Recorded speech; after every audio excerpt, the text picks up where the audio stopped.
Jadi begini, anak-anak kami berdua kan juga ikut dalam kompetisi yang diadakan ayahmu tentang harta warisan itu. Jadi maukah kamu menolong anak-anak kami sedikit? Tolong bekerja sama dan investasilah di perusahaan anak-anak kami. Ya, pinta Bibi Fariha, Anda meminta tolong sekarang pada saya. Kemudian ketika perusahaan kalian juga naik dan berkemungkinan akan menyaingi perusahaan saya, kalian berniat menjatuhkan saya. Lebih lagi, kalau perusahaan pusat jatuh ke tangan anak Anda, oh pasti kalian akan sangat merdeka saat itu, tanya Rashid. Mereka berdua hanya terdiam. Sebal. Hafa merasa tidak nyaman dengan situasi ini. Ia sedikit berbisik pada Rashid.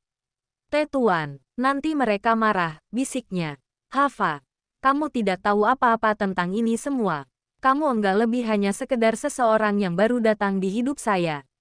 Tandas Rashid. Entah kenapa Hafa langsung dibuat terpatung saat itu. Hatinya mendadak teriris. Entahlah apakah ia terlalu mudah tersentuh, atau memang karena dirinya yang merasa kalau dirinya tidak cukup berarti apa-apa di mata Rashid. Padahal lelaki ini bilang akan segera melamarnya akan tetapi sekarang seolah semua perkataannya itu tidak berlaku sama sekali. Tidak bernilai sama sekali. Hafa jadi merasa jika dirinya tak benar-benar berharga di matanya. Terlebih ia mengatakan hal yang seakan dirinya tidak benar-benar menganggapnya ada. Setelah mengatakan itu bahkan Rashid tidak terlalu memperhatikan bagaimana ekspresi Hafa. Ia lebih fokus ke arah dua orang di hadapannya yang cukup dirinya benci. Hingga ketika paman dan bibinya sudah benar-benar pergi, dirinya baru menyadari kalau perubahan sikap Hafa ketika itu nampak jelas terlihat. Ia jadi lebih sering berdiam dan datar sikapnya. Tidak seperti biasanya. Kamu kenapa? Kok diam saja? Rashid pada akhirnya berkata. Setelah terus-terusan disikapi seperti itu. Enggak tuan. Memang tuan barusan bicara. Tanya Hafa. Enggak. Dari tadi kamu terus berdiam diri. Beda sekali sama biasanya. Kamu apa sedang sakit gigi? Tanya Rashid. Hafa menggeleng. Rashid mengohkan perkataannya. Oh iya. Tadi sikap saya ke paman dan bibi saya apa cukup mengagetkan kamu? Tanya Rashid. Hafa tersentak. Tapi langsung menggeleng. Mencoba bersikap baik-baik saja. Menarik senyum. Kamu tidak perlu kaget. Saya memang selalu seperti itu pada mereka. Karena sejak dulu saya selalu curiga dengan mereka. Masa bisa-bisanya mereka menjodohkan ayah saya dengan anaknya di saat ibu saya masih ada? Sangat tidak masuk di akal. Mereka seolah tidak menghargai keadaan ibu saya. Bahkan saya selalu mengira kalau yang menyebabkan ibu saya meninggal adalah mereka. Ujar Rashid. Hafa terdiam. Coba memahami perkataannya. Mereka sama-sama saling terdiam saat itu. Di ruang kerja Rashid. Rashid entah kenapa jadi merasa canggung dengan Hafa yang tampak diam saja. Kamu marah ya? Barusan saya berteriak seperti itu ke kamu. Tanya Rashid kembali memastikan. Hafa coba berpura-pura dan menggeleng. Kembali menarik senyum. Melihat responnya yang seperti itu. Rashid merasa yakin kalau Hafa memang sedang marah dengannya karena hal itu. Jangan berbohong kamu. Saya tahu kamu pasti sedang berbohong. Kamu pasti marah ke saya karena hal itu. Coba katakan. Bagian perkataan mana yang membuat kamu marah? Coba katakan saja jangan khawatir. Tanya Rashid. Enggak tuan. Enggak apa-apa. Ujar Hafa memalingkan setengah wajahnya. Coba katakan saja. Ayo. Ucap Rashid mencecarnya. Hafa keburu bangkit dari kursinya. Maaf tuan. Sekarang saya izin pulang. Sudah waktunya pulang soalnya. Ada banyak yang harus dikerjakan di rumah. Saya permisi. Ucap Hafa langsung pergi membawa tasnya. Meninggalkan Rashid yang meneriaki namanya berkali-kali. Hafa menghiraukannya. Rashid menghela nafas. Dia kenapa sih? Apakah perkataan saya atau sikap saya yang membuat dia marah? Batin Rashid heran. Beberapa hari setelahnya ada sebuah acara di rumah Rashid. Entah itu acara apa. Hafa hanya sibuk membantu Bisurti. Tanpa diberitahu apapun mengenai acara tersebut. Di samping itu juga Hafa masih terus bersikap canggung saat melakukan semua tugas yang berhubungan dengan Rashid. Di malam harinya, acara itu pun digelar. Hafa bantu Bisurti mengumpulkan gelas-gelas berisi minuman berwarna. Piring berisi kue dan taruh di atas meja yang tersebar di sana. Dibantu juga dengan beberapa orang yang menjadi pelayan di acara itu. Mereka saling bekerja sama menyelesaikan pekerjaan yang tersisa. Banyak yang menjadi tamu undangan di sana. Kebanyakan dari mereka adalah para karyawan, relasi perusahaan, klien perusahaan maupun dari pihak keluarga. Para tamu undangan wanita rata-rata saling memakai dress mewah atau gamis. Untuk prianya memakai setelan jas. Sepertinya ini termasuk ke dalam kategori pesta yang cukup formal dan mewah. Tapi entahlah, Hava pun bingung sebenarnya acara apa ini. Hava melihat Rashid yang sibuk dengan para tamu wanitanya. Mereka seolah mengerubungi Rashid layaknya madu. Hava entah kenapa cemburu dengan itu. Apalagi wanitanya cantik-cantik pula. Ia yang sebal pun langsung memutuskan untuk pergi dari sana. Sepertinya memang Rashid sangat terkenal di mata para perempuan. Wajar sih. Dia sudah menjadi artis sekarang. Siapapun pasti berlomba-lomba untuk meminta fotonya. Atau bahkan menjadi istrinya. Hava pergi dari sana coba menjauhkan dirinya dari keramaian suasana pesta itu. Menjauh dan kian menjauh. Sampai kalanya ia berada tepat di depan kolam ikan. Masih sekitaran taman rumah Rashid yang luasnya bukan main itu.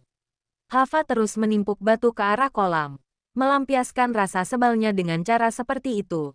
Terus-menerus. Rashid mungkin memang sudah melupakannya. Rashid pantas untuk memilih wanita lain yang menurutnya lebih baik dibanding dirinya. Dan lebih bisa dianggap olehnya. Akan tetapi tiba-tiba saja puluhan air berjatuhan dari atasnya. Hava benar-benar tidak percaya. Hujan turun semendadak itu. Tapi ia tidak peduli. Saat itu, dirinya membiarkan saja hujan mengguyurnya seraya menatap sedih kolam dan bayangan dirinya di air. Sepertinya kamu suka sekali ya mandi hujan. Kenapa tidak mencoba mengajak saya? Tanya Rashid yang tiba-tiba muncul dengan kursi rodanya. Hava tersentak dan menoleh karena kaget. Rashid tersenyum dengan baju yang sama kuyup sepertinya. Tuan kenapa ke sini? Tanya Hava. Ada 3 permohonan yang ingin saya ajukan ke kamu. Permohonan pertama. Apa boleh kamu memaafkan saya? Saya tahu kamu masih marah dengan saya karena masalah waktu itu. Hava tersentak lalu beralih terkekeh. Iya tuan. Saya maafin, ujar Hava. Permohonan kedua. Apa kamu bersedia untuk tidak lagi memanggil saya dengan sebutan tuan? Tanya Rashid. Tetapi tuan memang kenapa? Soalnya kan saya memang harus menyebut Anda dengan sebutan tuan. Kalau enggak nanti gak sopan kayaknya, ujar Hava. Tidak usah. Kamu harus menyebut saya dengan sebutan nama. Panggil saya Rashid, ujarnya. Hava tersentak. Tetapi bukannya itu tidak sopan. Coba katakan saja, Rashid. Iya, Rashid. Ujar Hava tidak enak. Permohonan saya yang ketiga. Apakah kamu mau menjadi istri saya? Tanya Rashid. Hava tersentak. Saya ingin menikahi kamu. Apakah kamu akan menolak? Maafkan saya yang selama ini selalu berbuat kasar sama kamu. Saya berjanji ke depannya setelah kita menikah. Saya akan berubah menjadi lebih baik lagi dan lebih peka lagi dengan perasaan kamu. Maafkan saya. Karena selama ini saya selalu bersikap semau saya. Sejujurnya saya sangat bingung sejak kemarin. Kamu mendiamkan saya seperti itu. Itu benar-benar membuat saya terpuruk dan menyesal. Saya bahkan rela melakukan hal seperti ini untuk membuat kamu memaafkan saya, ujar Rashid. Melakukan hal seperti ini, maksudnya tuan? Tanya Hava heran. Rashid menunjuk ke atas langit dan terlihat di atas sana ada helikopter yang menurunkan guyuran air dari atas. Hava tertawa geli saat itu. Jadi ini cuma hujan buatan tuan. Hahaha, tawanya. Iya. Apa kamu masih marah? Apakah tindakan ini terlalu konyol? Tanya Rashid. Enggak tuan. Ini cukup. Menghibur bagi saya. Hahaha. Tawa wanita itu terus-menerus. Tiba-tiba beberapa orang mendekati mereka dengan membawa payung masing-masing. Salah satunya adalah Faisal. Semua anaknya termasuk Zahra, bibi maupun pamannya dan beberapa tamu lainnya. Faisal berkata dari sana, ayo kalian menikah saja, papa dukung. Pekiknya dari kejauhan dengan tawa lebar. Zahra pun sama. Ia juga tampak begitu senang saat itu. Ayo Ras, Hava, kamu tahu gak, ini tuh acara buat kalian tahu. Ini acara pertunangan kalian Fa. Pekik Zahra yang langsung membuat Hava tersentak bukan kepalang. Dan langsung menatap heran Rashid. Tiba-tiba Rashid bangkit dari kursi rodanya dengan perlahan dan sedikit memaksa. Hava panik saat melihat Rashid hampir akan terjatuh. Ia bersiap akan menopang tubuhnya. Akan tetapi Rashid tidak memerlukan itu. Dirinya tetap paksakan berjalan dan dengan ajaibnya bisa. Hava tersentak tidak percaya. Rashid bisa berjalan lagi tanpa bantuan tangannya.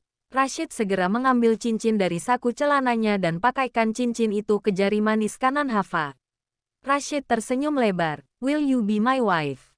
tanyanya. Hava mengangguk pasti ikut tersenyum lebar. Mereka saling tertawa saat itu. Bahkan sangat tidak disangka ibu dan adiknya Feby ikut hadir di sana. Feby tampak patah hati saat itu. "Ih kakak curang nih," pekiknya. Mereka yang melihatnya saling tertawa. Suasana pun ramai dan penuh kebahagiaan. Karena di antara hujan yang deras malam itu, ada dua insan yang segera menuju ke pelaminan.